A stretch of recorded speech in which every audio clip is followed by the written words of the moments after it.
राम। आज हम श्रीमद् भगवत गीता के अध्याय 9 राज विद्या राजगुह्य योग का श्लोक 22 देखते हैं। पहला चरण अ न के साथ आधा न अनन याश या के साथ श आधा आधा अक्षर जब भी हो आपको वहां पर स्टॉप करना है, उसको राग के साथ आगे वाले शब्द के साथ नहीं मिक्स करना है, क्योंकि ऐसा करने से आपके उस शब्द में अमिक्स हो जाता है। अनन याश अनन ऐसे नहीं करना है। अनन्याश्चिन्त ची के साथ आधा न चिन त के साथ य चिंत देन य के साथ आधा न यंतो चिंतयंतो। हमको दिखने में बहुत चीजें इजी लगती हैं, बट आप गीता जी और पेंसिल लेकर बैठे और उस चीज को अंडरलाइन करते जाएं। चिन देन त में अमिक्स क्या चिंत य के साथ आधा न यंतो माँ पर है अनुस्वार आधा मैं, ये हिंदी का माँ नहीं है। माम आधा म है माँ के ऊपर। माम पहला चरण रिपीट करेंगे। अनन या चिंतयन्तो माम।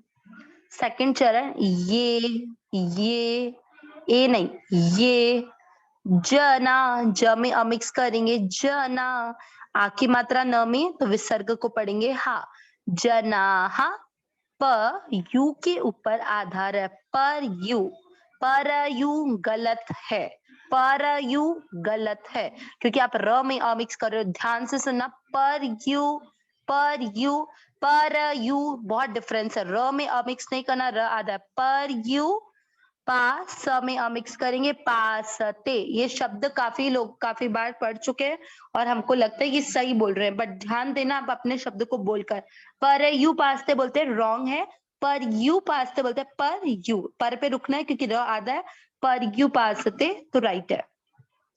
सेकंड चरण ये जना पर यू पासते, पहला और दूसरा चरण साथ में। अनन्याश्चिन्तयन्तो माम ये जनाः पर्युपासते।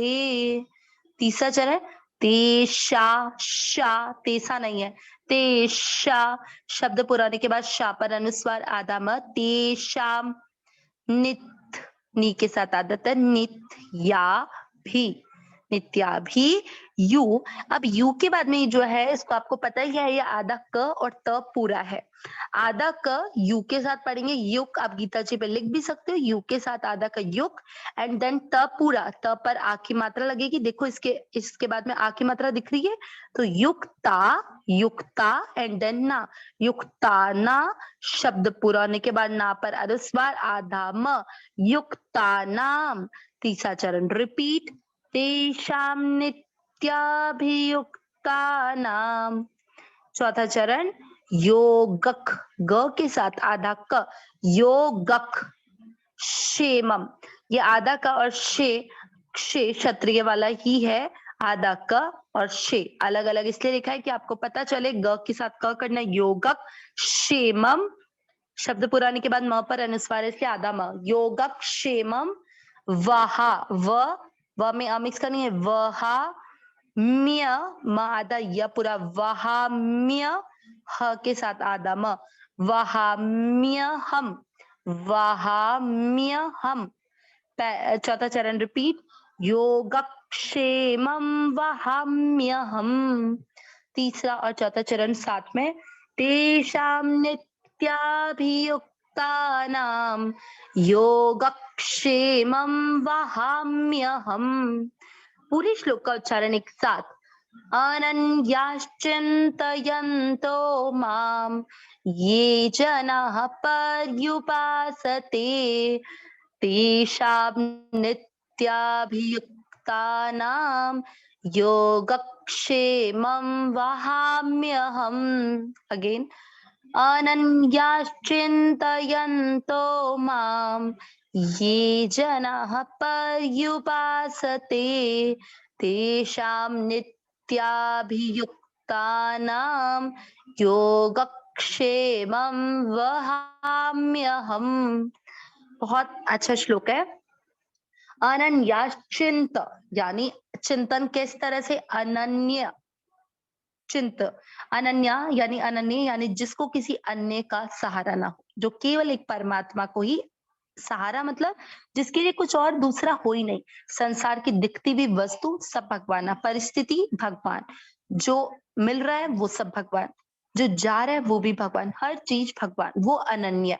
चिंतयन्तो यानी चिंतन करते हुए माम मुझे, ये जो जनाह लोग पर्युपास्ते उपासना करते हैं, तेषाम नित्याभियुक्ता नाम यानी नित्य मुझ में लगे हुए, नित्य यानी निरंतर, और अभियुक्ता नाम यानी मुझ में लगे हुए, योगक्षेमम तो उनके योग क्षेम का, यानी जो उनको नहीं मिला हुआ है वो भी उनको प्रदान करने का वहाम्यम मैं वहन करता हूँ।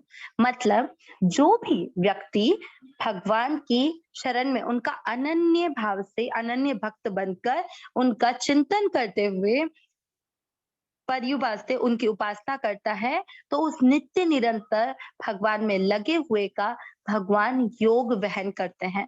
मतलब उनकी जिम्मेदारी सब कुछ भगवान पर आ जाती है। उसको जो नहीं मिला हुआ उसको प्रदान करने का काम भगवान। पर ये नहीं है कि अनन्य वाला जो होता है ना, वो कभी भगवान से किसी चीज की आशा नहीं करता, वो योगक्षेमम नहीं होता। आप भगवान से मांगो कि ये मुझे दे दो एंड देन वो दे रहे हैं। तो इसके लिए जो पिछले वाले श्लोक है ना वो परफेक्ट है, ना कि ये। उस वाले श्लोक में क्या था, हम जब सकाम कामना करके भगवान की आराधना करते हैं तो हम लोगों को भगवान उसकी प्राप्ति कराने के लिए इंद्र का लोक यानी स्वर्ग लोक प्रदान करते हैं। वहां वो सुख प्रदान करते हैं।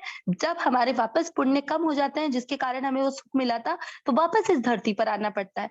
लेकिन यहाँ भगवान बोल रहे हैं कि जो अनन्य गति से, मतलब उसको इस संसार का तो कुछ चाहिए ही नहीं, और उसके लिए सब कुछ क्या है, सब कुछ परमात्मा है। जो हो रहा है वो सब कुछ परमात्मा है। तो वो इस तरह से भगवान की उपासना करता है, तो उसका योग वहन भगवान खुद करता है, जिसके लिए नरसिंह मेहता जी की स्टोरी परफेक्ट है। हमको पता है उन्होंने कभी भी जीवन में किसी भी चीज के लिए ये चिंतन नहीं किया कि ये चीज मुझे मिलेगी कि नहीं मिलेगी। उनके हर चीज का योग वहन परमात्मा ने स्वयं किया। अविनाशी सहज सुख राशि, हे नाथ हे मेरे नाथ, मैं आपको भूलो नहीं। नारायण नारायण।